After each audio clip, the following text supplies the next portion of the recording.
Salut à tous. Aujourd'hui, revue matériel. Exactement, on va parler d'un produit français et fabriqué en Dordogne. On va parler de la Panda BF. Donc il faut savoir que tout ce qui est impression, ce genre de choses, c'est fabriqué en France. Sauf une toute petite chose qui bien évidemment n'est pas encore fabriquée chez nous, mais je pense qu'ils vont essayer de nous trouver quelque chose. Ça va être le pin BF, enfin le 510, le connecteur, si vous voulez exactement. C'est un lavatube.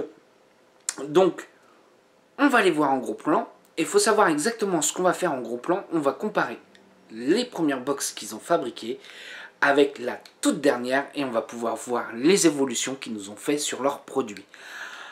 A tout de suite en gros plan.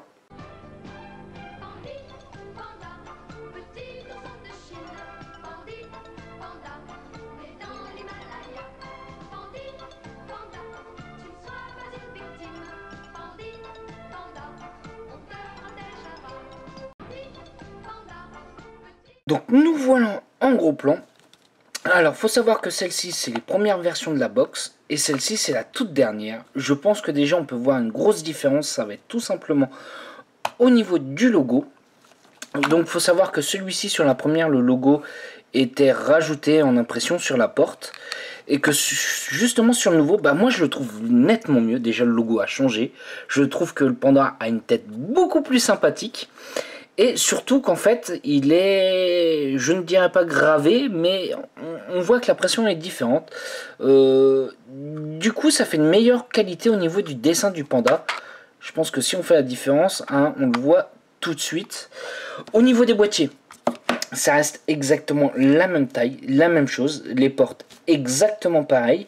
Donc pour ceux qui ont les anciennes versions, ils pourront prendre les nouvelles versions de portes. Ça ira largement dessus.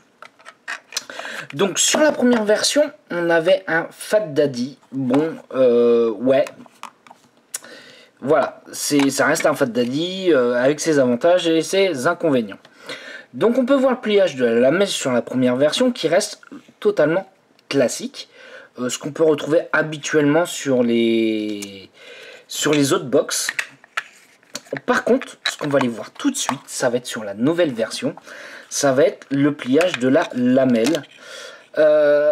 Alors, vous voyez, elle est recourbée comme ceci. L'inconvénient des pliages de la première, c'est qu'on tape directement sur le connecteur. Et le problème, c'est que ça peut créer des étincelles. L'avantage d'avoir la lamelle pliée comme ceci, c'est qu'on a un contact beaucoup plus franc au niveau des écrous, ce qui nous évite un maximum d'étincelles. Je ne dis pas que ça les enlève tous, mais du coup, ça les limite et on a un contact beaucoup plus franc, donc on gagne au niveau conductivité. Pour l'insertion des accus, toujours le négatif en bas et le positif en bas. On voit qu'à l'intérieur de la box, ça a été imprimé. On a un petit plus en bas et un petit moins en haut. On avait exactement la même chose à l'intérieur de la première. Par contre, ce qui va changer un petit peu de la première à la deuxième, c'est cette inscription là. Moi c'est dommage, je l'aimais bien sur la première version. Là on peut voir que sur la nouvelle, on n'a plus cette inscription là. Alors j'en ai parlé. Et sans pour parler, on va voir, puisqu'il faut savoir que les fabricants de cette box là, en fait, en gros, c'est trois associés qui sont fans de l'impression 3D et qui sont mis à faire des box. Et là, en fait, ils sont en train de créer une entreprise d'impression 3D et ils vont toujours nous continuer à faire cette box là. Mais pas que, et ça je vous laisserai vous montrer la surprise. Enfin je laisserai le fabricant faire la surprise. Donc on va mettre une petite pipine à l'intérieur. Je pense que c'est ça qui peut être intéressant. Hop, on voit que la pile se met facilement, ça c'est agréable. Et au moment de l'enlever, ça se fait tout seul. Tout de suite, on va me poser la question. Alors non, le fait de cette box là, je n'ai pas eu mes wraps qui ont été abîmés ou quoi que ce soit. Ça se fait tout seul. On n'a pas besoin de forcer. Même à retirer, ça s'enlève tout seul. J'ai pas été embêté là-dessus et ça, je trouve ça plutôt assez appréciable. Alors, il faut savoir que le fil, enfin le type d'impression, le fil utilisé sur la première, c'était du PLA. Là, sur celui-ci, on a un peu une sorte d'imitation alumide. Il faut savoir que c'est pas de l'alumide, exactement, c'est un fil métallisé PLA. PLA, en fait, en gros, c'est une matière plastique. Donc moi, je vais donner un petit conseil au niveau des montages. Il faut savoir, cette box-là, elle n'est pas du tout faite pour le cloud chasing, ça c'est sûr et certain. Moi, je vais conseiller des montages entre 0,2 0,3 ohms, pas plus bas, pour une simple et bonne raison, c'est que le fil qui est utilisé pour l'impression est chauffé. Donc si on fait des montages trop bas, l'inconvénient c'est que le dripper va chauffer, bien évidemment, ou l'atto. Donc du coup, on risque d'avoir des problèmes de fonte au niveau de la box, puisque ça reste un fil plastique, à la chaleur, bah ça fond, tout simplement. C'est pas un défaut de la box ou quoi que ce soit, c'est tout simplement vos montages qui chauffent de trop et qui du coup fait refondre le fil. Donc on va voir tout de suite un petit peu hop, ce que ça va donner. Donc j'ai un extra small de chez JTR que je suis fan, tout simplement. Pour moi le BF avec ce montage là, c'est tout de suite excellent. Donc on va voir un petit peu à l'intérieur. Comme je vous disais, ça limitait largement les étincelles. Là, on peut voir qu'on n'en voit pas. Et elle est quand même relativement assez réactive. Faut savoir que c'est une lamelle en cuivre. Et l'avantage aussi du lavatube au niveau du connecteur, c'est que en fait, on n'a pas besoin de le régler. Quand on va visser le dripper, il est sur ressort, donc du coup la tige va redescendre directement et on n'a pas besoin de s'embêter à devoir faire le réglage à chaque fois du dripper ou de l'atto pour pouvoir faire la connexion comme il faut. Donc voilà, alors on va faire un essai avec la première version. Vous avez pu voir la dernière version qu'on n'avait pas d'étincelles. C'est quand même nettement mieux. On a un contact beaucoup plus franc. Donc là on va faire l'inverse. On va reprendre la première version qu'on va installer. Je vais sortir mon petit accu que je vais mettre pareil à l'intérieur. Alors on voit aussi que du coup le surpliage il a été un peu amélioré. On voit que sur la première version, des fois on peut avoir quelques soucis au moment du placement de l'accu. Et ça joue mine de rien. Hop. Alors je sais pas si on arrive à voir. Voilà. On a quelques. À chaque contact, on a une légère étincelle. Il faut savoir c'est pas dangereux en soi ou quoi que ce soit. C'est juste que le contact n'est pas assez franc, donc du coup ça crée une petite étincelle. Alors c'est pas dramatique en soi, donc voilà.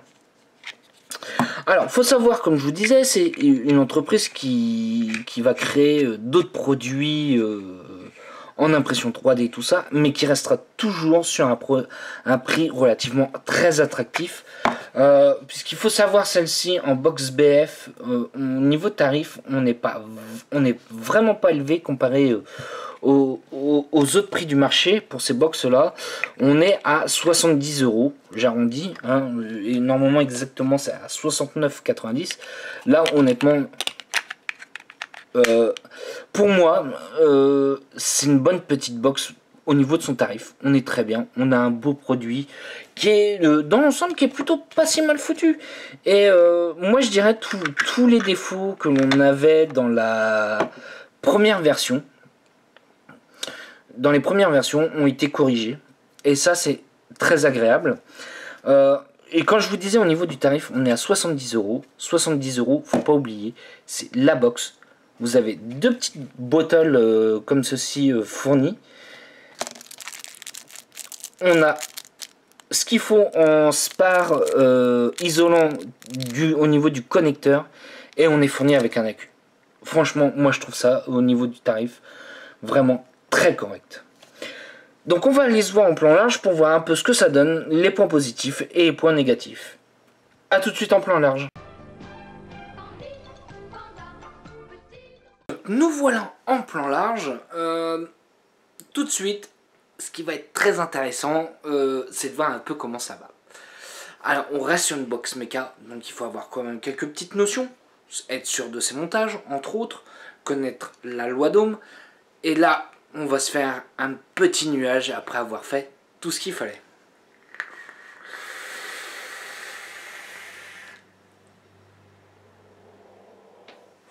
Et bah écoutez, ça va plutôt pas mal. Elle est quand même relativement assez réactif, puisqu'on reste sur un circuit relativement assez court au niveau électrique, donc ça a tendance à envoyer plutôt bien. Comme je vous disais, je vous conseille un montage entre 0,2 et 0,3 ohms au niveau de la box pour qu'elle puisse supporter au niveau de l'impression. Ça va être, on va dire que c'est une box que je vais peut-être conseiller à faire un simple coil et non un double. L'inconvénient du double coil, c'est qu'il a tendance à chauffer plus. Et un petit Adali dessus, par exemple, bah, ça passe très bien. Ça passe très bien. Moi, j'ai pas eu de souci à ce niveau-là. En simple coil, à 0,3 ohm, bah, ça envoie plutôt bien.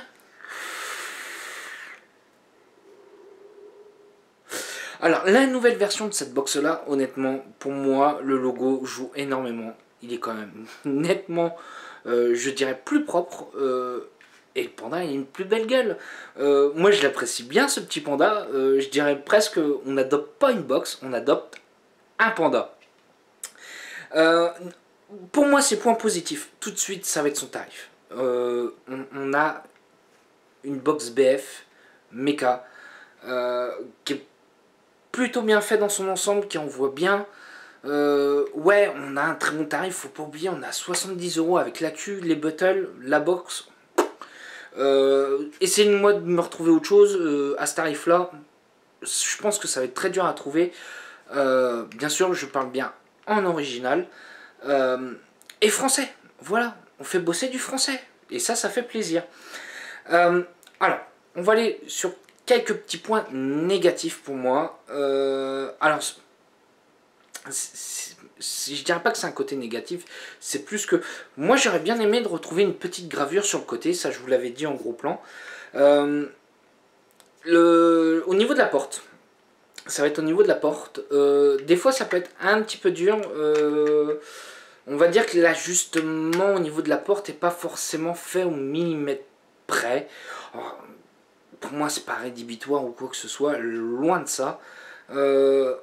Voilà, on ne peut pas prétendre avoir une finition de box qu'on va payer 100, 120, 130, voire même plus sur une box qu'on a à 70 €. Voilà, je pense pas qu'on peut attendre la même finition, ça c'est sûr, mais par contre, honnêtement, pour moi, elle est plutôt bien foutue. Point négatif, alors ça va être autre chose, c'est l'inconvénient des bottles. Celles qu'il faut utiliser, c'est les sushis. Celles qui sont avec. J'aurais bien aimé pouvoir avoir la possibilité de mettre une super soft, par exemple. Je pense que pour moi, ça risque d'être un petit peu compliqué à installer à l'intérieur. Vous pouvez voir qu'on a ici, au niveau du connecteur, on est quand même relativement assez limité. Je ne pense pas que ça passera. Ça, pour moi c'est quasi sûr et certain, ça passera pas à l'intérieur. C'est peut-être encore un des points négatifs, mais bon, ce genre de petites bouteilles, on arrive à les retrouver facilement. Faut savoir que Vapo Smoke Today en vend sur son site. Bah, d'ailleurs c'est celui qui vend la Panda, entre autres, un des vendeurs, enfin un de nos partenaires de la guilde maintenant, je peux le dire, et c'est avec une bonne petite fierté qu'il soit partenaire avec nous. Sur ce, j'ai encore oublié une petite chose, je pense qu'on va parler ça tout de suite, c'est au niveau du switch. Alors, il faut savoir, le switch est relativement assez dur, c'est pas on appuie, ça fait contact tout de suite. Non, il faut vraiment bien appuyer dessus. Donc c'est-à-dire que si on met dans sa poche de veste, bien sûr sans clé, sans pièce, sans genre de choses, ça ne fera pas Misfire tout seul. Après, il faut savoir que là, moi, ça va faire une bonne semaine, oui, une très bonne semaine que je l'ai en main, celle-ci, la nouvelle version. Le switch a tendance à juste s'assouplir un tout petit peu, mais restera relativement assez dur. Donc voilà. Sur ce, moi je vais vous souhaiter une bonne journée, une bonne soirée ou un bon week-end. Et si vous avez des questions, n'hésitez pas. Salut à tous!